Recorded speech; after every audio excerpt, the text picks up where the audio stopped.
देखिए हर खबर यहीं पर, सब्सक्राइब कीजिए TV9 भारतवर्ष। पूरा चैनल है, गंदा खेल और गिराना खेल मुसलमानों के साथ देश में। अखिलेश जी, आपके पास एक बार फिर से आता हूं मैं।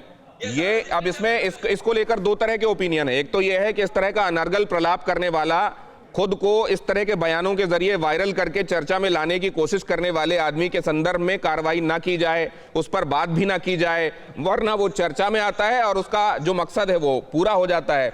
लेकिन अगर इस तरह के आदमी को पिन पॉइंट करके अगर आप कार्रवाई नहीं करेंगे तो क्या इस तरीके की हसरतें रखने वाले लोग बढ़ते नहीं चले जाएंगे?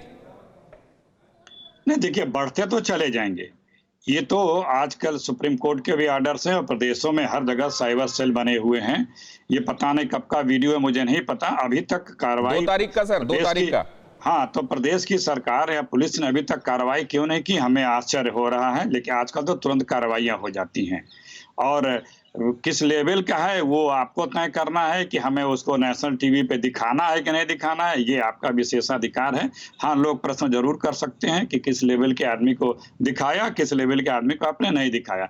बात हम सिर्फ कानून के दायरे में और जो यहाँ पे व्यवहारिकता उस पर करेंगे। आपने और किसी और ने भी RSS की जिक्र किया, हम उस पर नहीं जाना चाहते क्योंकि वो भी दूध के धूले नहीं है और उनके भी तमाम चीजें हैं। बातें करनी अगर होंगी तो हमारे आदरणीय मोदी जी भी बहुत से हिंसक कट्टर बातों को रखने वालों को फॉलो करते हैं। नहीं सर, दूध के धुले वाला संदर्भ नहीं है, दूध के धुले वाला संदर्भ नहीं है। कोरोना RSS का पहला पैदा किया हुआ वायरस है, ये स्टेटमेंट दिया है उस व्यक्ति ने।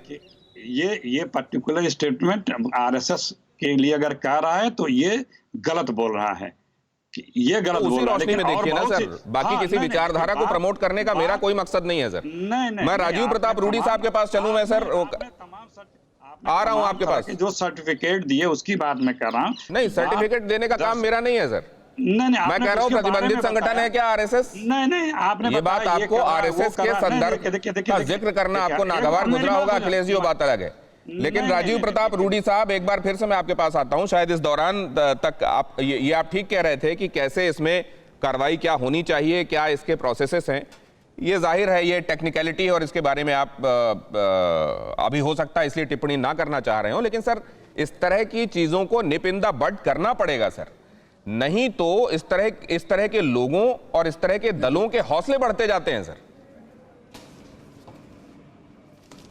नहीं, मैं आपकी बात से बिल्कुल सहमत हूं और हमने शायद अभी चेक किया है। कतर, आप कह रहे हैं ये व्यक्ति कतर में है, तो अभी तक शायद, अब मैं इसको फिर से कंफर्म बेसिस पर, UAE के साथ हमारा एक्स्ट्राडिशन ट्रीटी है और कतर के शायद नहीं है, लेकिन इसको वेरीफाई करने का है।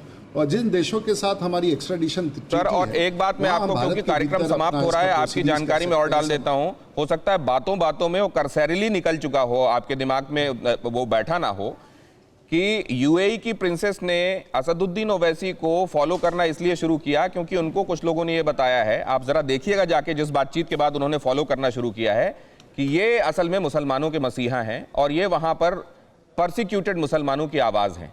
उसके बाद उन्होंने उनको फॉलो करना शुरू किया है। तो ये जो कुछ लोग जो ये इशारा कर रहे हैं कि अरब देशों को हम बोल देंगे तो वो आके यहाँ पे दरोगा बन जाएंगे, जरा इस पूरी डिजाइन को भी आप लोगों के लिए समझना और उस पर आवश्यक जो काम है वो करना जरूरी है। फिलहाल आज की अड़ी में इतना ही। बहुत धन्यवाद हमारे मेहमानों का इस चर्चा में जुड़ने के लिए। अड़ी क्योंकि हमें है देश की पड़ी।